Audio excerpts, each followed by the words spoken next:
Listen carefully, because once you understand what I'm about to say, you'll never see fear the same way again.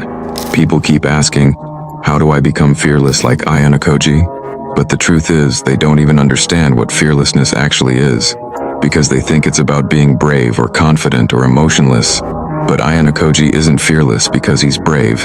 He's fearless because he's calculated, because he's controlled, because he's detached from the emotional chaos that everyone else drowns in. And today, if you stay with me till the end, I'm going to teach you how to build that same identity inside yourself. Before we begin, let me make one thing clear.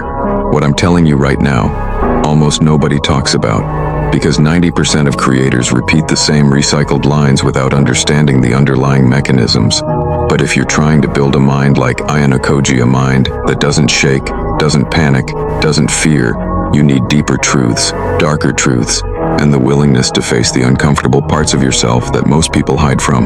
So let's start with the first reality people refuse to accept. You're not scared of the world, you're scared of yourself, scared of what you will do, scared you will lose control, scared you might break down, overreact, embarrass yourself, freeze up, or look weak.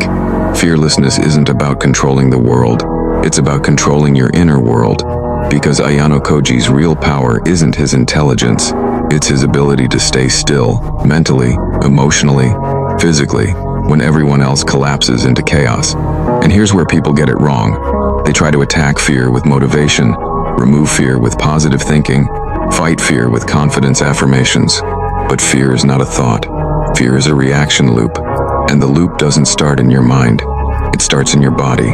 When something threatens you, your heartbeat spikes, your stomach tightens, your breath shortens, and only after your body reacts, your mind creates the thought, something is.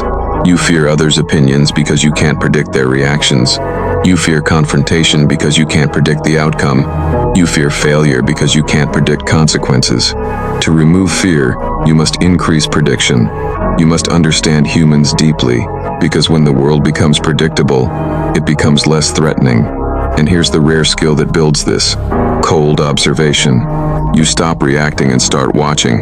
You notice tone shifts, micro expressions, breathing patterns, fidgeting habits, emotional changes.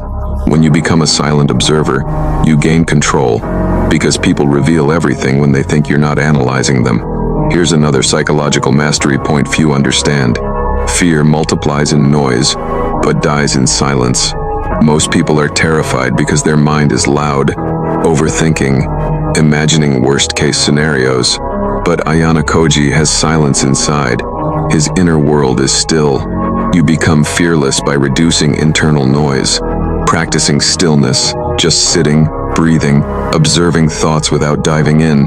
Your mind becomes a still lake, and fear cannot exist in still water. It needs waves. Now something even deeper, psychological and biological, controlled discomfort. Ayanokoji grew up where emotional reactions cost survival. He was trained to sit calmly in discomfort. You don't need the white room, but you do need controlled hardship.